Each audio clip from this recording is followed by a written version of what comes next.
नामदू व नसल्ली अला रसूलिल करीम बिस्मिल्लाहिर्रहमानिर्रहीम इय्याका नअबुदु व इय्याका नस्तईन। कि मोहम्मद से वफा तूने तो हम तेरे हैं, ये जहान चीज़ है क्या लोहो कलम तेरे हैं।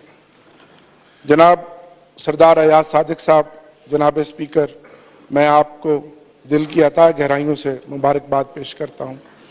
आप तीसरी मर्तबा स्पीकर बने, ये बड़ा मुनफर्द एजाज़ आपको हासिल है। जनाब स्पीकर, हमने खुसूसी नशिस्तों के बगैर एहतजाज के साथ ये इलेक्शन लड़ा, क्योंकि हम चाहते हैं कि हम ऐवान का हिस्सा बने और इस ऐवान को बावकार बनाएं। मेरे वोट 91 निकले और आपके वोट 191। मैं सिंगल पार्टी हूं और आप 7 पार्टियां हैं।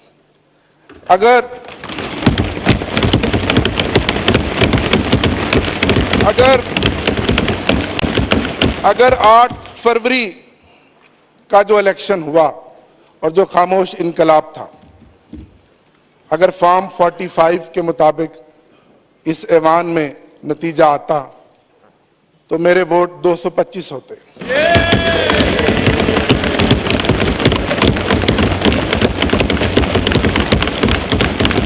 आठ फरवरी को पाकिस्तान की गयूर अवाम ने इमरान खान के नजरियों को, उसकी जद्दोजहद को, उन निशानों को, जो कोई बैंगन था, कोई ढोल था, कोई जूता था, कोई घड़ियाल था, ढूंढ ढूंढ के मोहर लगाई और 180 सीटें हमें दी।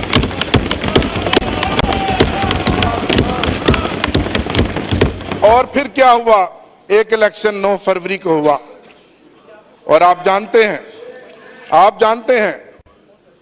आपकी क़यादत जानती है कि फॉर्म 47 के जरिए हमारे मैंडेट पे डाका डाला गया और 80 कौमी असम्बली की सीटें हमसे छीनी गईं।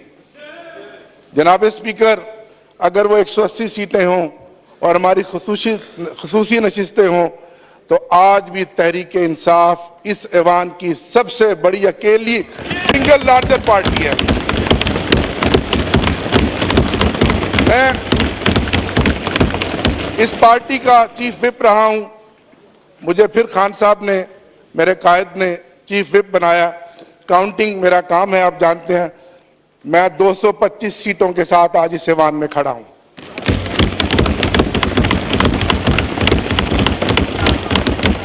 मैं सलाम पेश करता हूं अपने इन भाइयों को।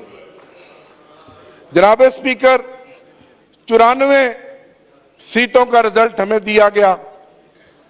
एक शख्स लोटा बन गया, 2 के नोटिफिकेशन रोके हुए हैं। ये 91 आज सुबह मेरे साथ इकट्ठे आए। आज सुबह तक इन पर बेपनाह प्रेशर था, दबाव था और आप सब कुछ जानते हैं जो कुछ हमारे साथ साल 1.5 साल से हो रहा है। लेकिन मैं खराज तहसीन पेश करता हूं कि पूरे 91 के 91 वोट हमारे निकले हैं।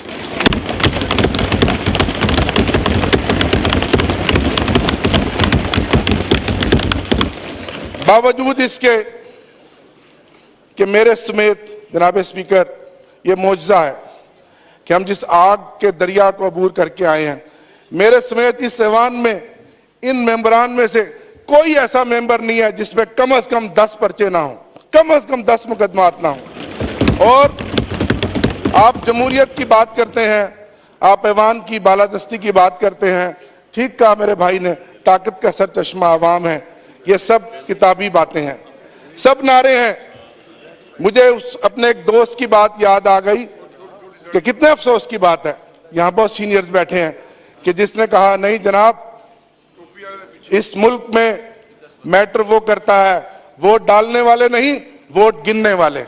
और ये साबित हुआ है कि वोट डालने वालों के मैंडेट का यहाँ ना लिहाज किया गया, ना एहतराम किया गया, ना उनकी उस वोट की ताकत के मैंडेट को तस्लीम किया गया, बल्कि जिन्होंने वोट गिने, अगर यही ड्रामा करना था तो इस कौम का 50 अरब रुपया खर्च करने की क्या जरूरत थी? ये तमाशा था। जनाब स्पीकर, जनाब स्पीकर, जनाब स्पीकर, ये इलेक्शन नहीं था, ये सिलेक्शन थी और ये सिलेक्शन ऑक्शन के जरिए की जा रही थी। ये ऑक्शन थी और इस ऑक्शन में जानते हैं मेरे कई सूबों के मेंबरान यहां बैठे हैं जिनको पता है कि इस ऑक्शन में बोलियां लगी, उन सीटों की कीमतें लगी और वो कीमतें और वो सीटें बिकी और फिर उन लोगों को करोड़ों रुपए के अवज यहां का ऐवान का मेंबर बनाया गया। मेरा दिल दुखता है। मैं एक पॉलिटिकल वर्कर हूं, मैं तीसरी दफा इस ऐवान का हिस्सा बना हूं। कल कहने को तो ये तारफी सेशन था, लेकिन मेरे दोस्तों के चेहरे लटके हुए थे, सोगवार थे, रंग उड़े हुए थे, जमीर मुर्दा थे। कल मुझे कहने दीजिए कि कल का ये सेशन ताजियती सेशन था, ये तारफी सेशन नहीं था, ये ताजियती सेशन था, ये ताजियती सेशन था। आज पूरा मुल्क सोगवार है। इलेक्शन होता है, एक नई चमक आती है, एक रमक आती है, लोगों में एक उम्मीद पैदा होती है कि एक हुकूमत बनेगी, हमारे मसाइल का मदावा करेगी। आज सबसे बड़ा मसला हमें अपने एनर्जी क्राइसिस का है। बिजली और गैस की कीमतें जो बेतहाशा पिछले एक महीने में निगरान हुकूमत ने बढ़ाई हैं, लोग चीख रहे हैं। बिजली का यूनिट जो पिछली गर्मियों में हमने 70 रुपए फी यूनिट इस्तेमाल किया था, 85 रुपए पर यूनिट हम इस्तेमाल करेंगे। लोग मर रहे हैं, कहां जाएं लोग? आप कहते हैं हम इस ऐवान को बालादस्त बनाएंगे। ये ऐवान बालादस्त बनेगा जो हमारे मैंडेट को चोरी करके बैठा हुआ है।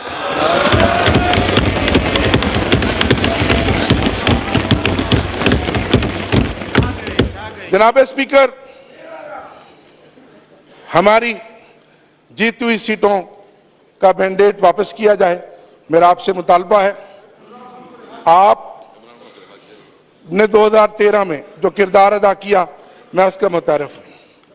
हम ताउन करने के लिए तैयार हैं। पहले जो हमारी सीटों पे डाका डाला गया, वो मैंडेट हमें वापस दिया जाए। हमारी खुसूसी नशिस्तें जो 91 मेंबरान के साथ हैं, वो वापस दिलाई जाएं। इससे ज्यादा जुल्म जनाब स्पीकर क्या होगा कि अगर ये 93 लोग जीत कर भी आ गए हैं किसी मौजे के बाद, आज भी इनके हलकों में गिनतियां कराई जा रही हैं। कल एक मेरा मेंबर फैसलाबाद में उसकी रिकाउंटिंग करवाई गई, जबकि आप जानते हैं ट्रिब्यूनल्स बन गए हैं।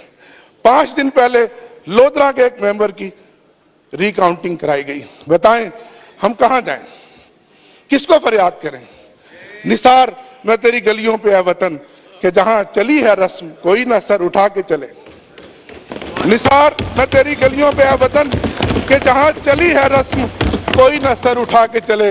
कोई जो चाहने वाला तवाफ को निकले, नजर चुरा के चले, जिस्मो जान बचा के चले। बने हैं अहले हवस मुद्दई भी और मुनसफ भी खुद। बने हैं अहले हवस मुद्दई भी और मुनसफ भी खुद। किसे वकील करें, किससे मुनसफी चाहें?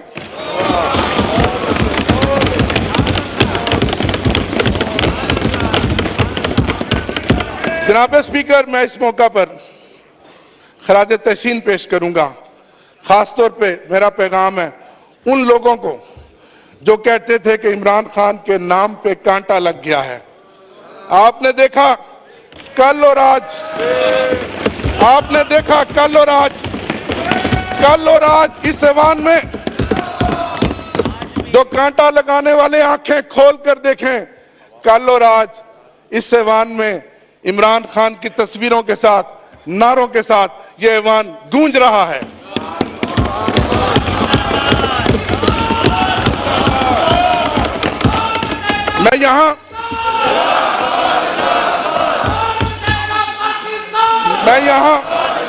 मैं यहां खराज तहसीन पेश करूंगा अपने लीडर इमरान खान साहब को। जनाब स्पीकर, आपने नेशनल कंसेंसस की बात की। लतीफ कोसा साहब और अली मोहम्मद खान साहब हम जेल में गए। मेरी सारी 4 महीने की जेल कैदो बंद की सोबतें, सारे मसाइल, सारी मुश्किलें खत्म हो गई जब मैंने उस मर्द कलंदर को देखा, जिस हौसले के साथ वो बैठा है, जिस दलेरी के साथ वो बैठा है। और उसने कहा कि मैं इस मुल्क की खातिर, इस मुल्क के 25 करोड़ अवाम की खातिर रिकंसिलेशन के लिए तैयार हूं, लेकिन सबसे पहले मेरा मैंडेट मुझे वापस दिया जाए। आप अपना किरदार अदा करें, आप किरदार अदा कर रहे हैं, तारीख देख रही है, ये पाकिस्तान आपका भी है, मेरा भी है, हमारे बच्चों का भी है। हमने इस मुल्क को आगे लेकर जाना है। मैं यहां अपने वाइस चेयरमैन शाह महमूद कुरैशी साहब को खराज तहसीन पेश करता हूं, अपने सदर चौधरी परवेज इलाही साहब को खराज तहसीन पेश करता हूं, और उन खवातीन को आज 10वां महीना हो गया जो सियासी कैदी हैं, डॉक्टर यास्मीन राशिद जो कौमी असम्बली का इलेक्शन जीत चुकी है, आलिया हमजा और मोहतरमा सनम जावेद और दीगर कैदी खवातीन, और हमारी मोहतरमा बुशरा बीबी साहिबा, जिनको इस चीज की सजा मिल रही है कि वो इमरान खान की अहलिया है।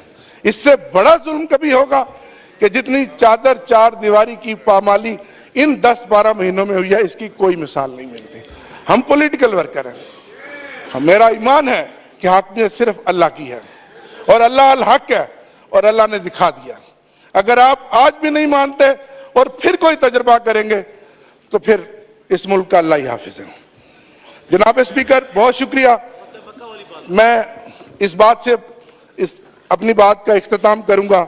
खुदा करे मेरी अर्ज़े पाक पे उतरे वो फसले गुल, खुदा करे मेरी अर्ज़े पाक पे उतरे वो फसले गुल, जिसे अंदेशाए ज़वाल ना हो। यहाँ जो फूल खिले वो खिला रहे बरसों, यहाँ खिज़ां को गुजरने की भी मजाल ना हो। यहाँ जो सब्ज़ा उगे हमेशा सब्ज रहे, यहाँ जो सब्ज़ा उगे हमेशा सब्ज रहे, ऐसा सब्ज कि जिसकी कोई मिसाल ना हो। खुदा करे मेरे एक भी हम वतन के लिए, खुदा करे मेरे एक भी हम वतन के लिए हयात जुर्म ना हो, जिंदगी वबाल ना हो। इमरान खान जिंदाबाद, पाकिस्तान पाइंदाबाद। बहुत शुक्रिया।